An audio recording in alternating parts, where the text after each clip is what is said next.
Hi friends. మనం రోజూ చూసే డ్రిల్ మిషన్ నుంచి భారీ రైళ్ల దాకా అన్నిట్లో ఉండేవి ఈ డీసీ మోటార్లే. మరి అన్నీ ఒకేలా ఎందుకు పనిచెయ్యవు? కొన్ని స్పీడ్గా తిరుగుతాయి, కొన్ని బలంగా లాగుతాయి. ఏంటి తేడా?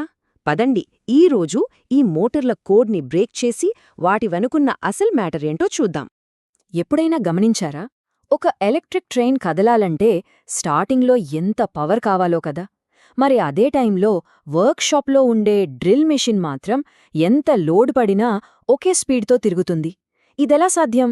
సమాధానం మొత్తం వాటి వైరింగ్, వాటి డిజైన్లోనే దాగుంది. ఈ విశ్లేషణ అయిపోయేసరికి ఈ పజిల్కి ఆన్సర్ మీరే సొంతంగా చెప్తారు. Let's dive in. సరే, మన ప్రయాణం ఎలా ఉండబోతుందంటే ఫస్ట్ 2 బేసిక్ రూల్స్ నేర్చుకుందాం. ఇవి తెలిస్తే చాలు. తర్వాత ఒక్కో మోటార్ టైపు గురించి వివరంగా చూసి లాస్ట్లో అన్నింటినీ పక్కపక్కన పెట్టి ఒక షోడౌన్ చేద్దాం. సింపుల్ కదా? స్టార్ట్ చేద్దామా? రైట్. ఇక్కడి నుంచే అస్సలు కథ మొదలవుతుంది. ఈ మోటార్ల వెనకున్న రహస్యాలను తెలుసుకోవడానికి తాళం చెవులు లాంటివి ఈ 2 రూల్స్. నమ్మండి, ఎంత పెద్ద డీసీ మోటారైనా సరే అది ఎలా పనిచేస్తుందో చెప్పడానికి ఈ 2 ఆధారం. ఇవి అర్థమైతే మిగతాదంతా చాలా సింపుల్. మొదటి రూల్, టార్క్ రూల్. టార్క్ అంటే ఏంటి? సింపుల్గా మోటార్ తిరగడానికి కావాల్సిన బలం. ఫార్ములా చూడండి.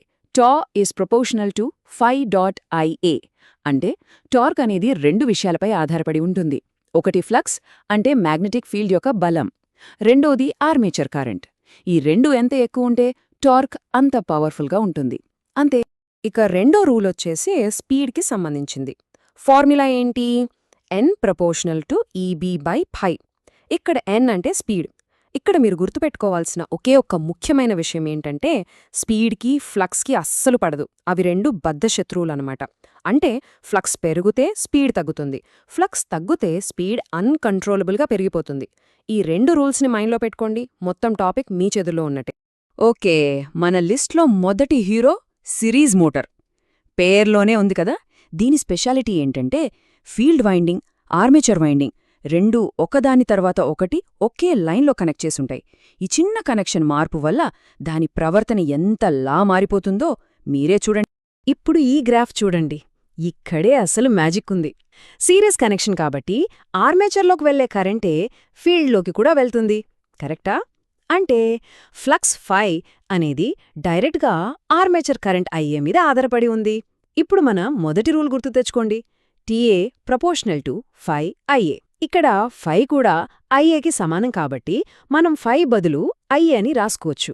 అప్పుడేమవుతుంది? TA proportional to IA into IA. అంటే TA ప్రపోర్షనల్ టు IA². అందుకే ఈ గ్రాఫ్ స్ట్రెయిట్ లైన్లా కాకుండా ఇలా పారాబోలా షేప్లో పైకి దూసుకుపోతుంది.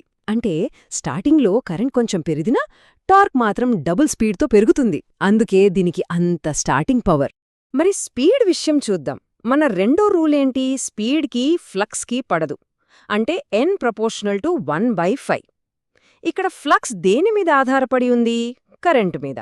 So n proportional to 1/ia అని రాసుకోవచ్చు. దీని అర్థం ఏంటంటే లోడ్ తగ్గింది అంటే కరెంటు తగ్గింది అనుకోండి, స్పీడ్ పిచ్చిగా పెరిగిపోతుంది. అందుకే ఇది చాలా చాలా ఇంపార్టెంట్ పాయింట్. సిరీస్ మోటార్ మీద అస్సలు లోడ్ లేకుండా ఆన్ చేయకూడదు. చేస్తే ఏమవుతుందంటే అది అంత స్పీడ్గా తిరిగి దానికదే నాశనమైపోయే ప్రమాదం ఉంది. సో సింపుల్గా చెప్పాలంటే సిరీస్ మోటార్ అనేది హై స్టార్టింగ్ టార్క్కి పెట్టింది పేరు. భారీ ట్రైన్లను లాగాలన్నా, క్రేన్లతో బరువులు ఎత్తాలన్నా ఇదే కావాలి. కాని ఒక్కటే కండీషన్, దానికెప్పుడూ ఏదో ఒక పని అప్పగించాలి. ఖాళీలో వదిలేస్తే మాత్రం చాలా డేంజర్. నెక్స్ట్ మన రెండో కంటెస్టెంట్ షంట్ మోటార్. ఇది సిరీస్ మోటార్కి కంప్లీట్ ఆపోజిట్ క్యారెక్టర్. ఇక్కడ ఫీల్డ్ వైండింగ్ ఆర్మేచర్కి పక్కనే ప్యారలల్గా కనెక్ట్ అయి ఉంటుంది. ఒకే దారిలో కాకుండా వేరే సైడ్ ట్రాక్లో అన్నమాట. ఈ చిన్న మార్పు వల్ల దీని ప్రవర్తన ఎలా పూర్తిగా మారిపోతుందో చూద్దాం. ఈ కనెక్షన్లో ఫీల్డ్ వైండింగ్ సప్లైకి డైరెక్ట్గా కనెక్ట్ అయి ఉంటుంది. సో దానిలో వెళ్లే కరెంట్కి ఆర్మేచర్తో సంబంధం లేదు. అది ఆల్మోస్ట్ కాన్స్టెంట్గా ఉంటుంది. దానివల్ల ఫీల్డ్ ఫ్లక్స్ అంటే φ కూడా స్థిరంగా ఉంటుంది. ఇప్పుడు మన టార్క్ రూల్ ఏంటి? TA = φIA. ఇందులో φ కాన్స్టెంట్ కాబట్టి దాన్ని పక్కన పెడితే TA = IA. అంటే టార్క్ అనేది డైరెక్ట్గా ఆర్మేచర్ కరెంట్ మీద మాత్రమే ఆధారపడింది. అందుకే చూడండి ఈ గ్రాఫ్ ఎంత పర్ఫెక్ట్ స్ట్రెయిట్ లైన్లా ఉందో. ఇక స్పీడ్ గ్రాఫ్ చూస్తే ఆల్మోస్ట్ ఫ్లాట్గా ఉంది. ఎందుకో మీకే అర్థమై ఉంటుంది. మన స్పీడ్ రూల్ n/EB/φలో ఫ్లక్స్ φ కాన్స్టెంట్ కదా, అందువల్ల స్పీడ్ కూడా దాదాపుగా కాన్స్టెంట్గా ఉంటుంది. లోడ్ పెరిగినా తగ్గినా దీని స్పీడ్లో పెద్ద మార్పు ఉండదు. చాలా నమ్మకమైనది, అందుకే దీన్ని ఒక స్టడీ వర్క్ హార్స్ అంటారు. సో షంట్ మోటార్ యొక్క సూపర్ పవర్ ఏంటి అంటే దాని కాన్స్టెంట్ స్పీడ్. మనకెక్కడైతే లోడ్ మారినా స్పీడ్ మారకూడదో అక్కడ ఇది పర్ఫెక్ట్. ఉదాహరణకి డ్రిల్ మెషీన్స్, లేట్స్, ఫ్యాన్స్ వీటన్నిటికీ ఇదే కావాలి. కాని ఒక్కటే వీక్నెస్, దీనికి స్టార్టింగ్ టార్క్ కొంచెం తక్కువ. ఇక ఫైనల్గా కాంపౌండ్ మోటార్. పేరు వింటేనే అర్థమవుతుంది కదా, ఇది ఒక హైబ్రిడ్. అంటే ఇందులో సిరీస్ వైండింగ్ ఉంటుంది, షంట్ వైండింగ్ కూడా ఉంటుంది. ఐడియా చాలా సింపుల్. సిరీస్ మోటార్ నుంచి high starting torque, shunt motor నుంచి కాన్స్టెంట్ స్పీడ్, ఈ రెండింటి మంచి లక్షణాల్ని కలిపి ఒకే మోటార్లో తీసుకురావడం. బెస్ట్ ఆఫ్ బోత్ వరల్డ్స్ అన్నమాట. అయితే ఇందులో మళ్ళీ 2 రకాలున్నాయి. ఒకటి క్యూమ్యులేటివ్. ఇక్కడ సిరీస్ ఫ్లక్స్, షంట్ ఫ్లక్స్ రెండూ ఫ్రెండ్స్లా కలిసి పనిచేస్తాయి. ఒకదానికొకటి సాయం చేసుకుంటాయి. దీనివల్ల మంచి టార్క్, సేఫ్ స్పీడ్ వస్తుంది. రెండోది డిఫరెన్షియల్. ఇక్కడ రెండూ ఫ్లక్స్లు ఒకదానితో ఒకటి గొడవ పడతాయి, వ్యతిరేకిస్తాయి. ఇది చాలా అన్స్టేబుల్గా ఉంటుంది. అందుకే దీన్ని వాడటం చాలా అరుదు. ఓకే, ఇప్పటిదాకా మనం 3 మోటార్ల కథ విన్నాం. ఇప్పుడు టైమొచ్చింది గ్రాండ్ ఫినాలేకి, మోటార్ షోడౌన్. మూడింటినీ ఒకే స్టేజ్ మీదకు తెచ్చి పోల్చి చూద్దాం. ఎవరు ఏ విషయంలో బెస్ట్ అనేది ఒకేసారి క్లియర్గా చూద్దాం.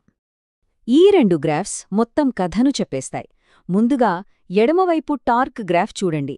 సిరీస్ మోటార్ కర్వ్ ఎలా రాకెట్లా పైకి వెళ్తుందో అదే దాని high starting torque. Shunt line ఏమో చాలా నెమ్మదిగా, స్ట్రెయిట్గా వెళ్తోంది. ఇక కుడివైపు స్పీడ్ గ్రాఫ్లో కథ మొత్తం రివర్స్. షంట్ లైన్ ఆల్మోస్ట్ ఫ్లాట్గా తన కాన్స్టెంట్ స్పీడ్ని చూపిస్తోంది. కానీ సిరీస్ లైన్ మాత్రం చాలా స్టీప్గా కిందికి పడిపోతోంది. ఇక ఈ రెండింటి మధ్యలో బ్యాలెన్స్ చేసుకుంటూ వెళ్తున్నదే కాంపౌండ్ మోటార్. సో ఫైనల్గా ఒక్క మాటలో చెప్పాలంటే, మీకు విపరీతమైన స్టార్టింగ్ పవర్ కావాలి, బరువైన పనులు చెయ్యాలి అంటే సిరీస్ మోటార్ని ఎంచుకోండి. లేదు, నాకు స్పీడ్ స్థిరంగా ఉండాలి, పని మధ్యలో మారకూడదు అనుకుంటే షంట్ మోటార్ బెస్ట్. ఈ రెండింటికి మధ్యలో ఒక బ్యాలెన్స్డ్ పర్ఫార్మెన్స్ కావాలి అనుకుంటే కాంపౌండ్ మోటార్ మీ చాయిస్. సరే, ఈ విశ్లేషణ ముగించే ముందు ఒక ఇంట్రెస్టింగ్ ప్రశ్న. ఈ రోజుల్లో ఎలక్ట్రిక్ కార్లు చాలా పాపులర్ కదా. ఆలోచించండి, ఒక ఎలక్ట్రిక్ కార్కి సిగ్నల్ దగ్గర ఆగితే మళ్లీ స్టార్ట్ అవ్వడానికి హై టార్క్ కావాలి. అదే హైవే మీద వెళ్తున్నప్పుడు ఒక కాన్స్టెంట్ స్పీడ్ కావాలి. మరి మనం ఇప్పటిదాకా తెలుసుకున్న ఈ మోటార్లలో ఈవీలకు ఏది బెస్ట్ చాయిస్ అని మీకు అనిపిస్తోంది? మీ ఆలోచనేంటో కింద కామెంట్స్లో చెప్పండి.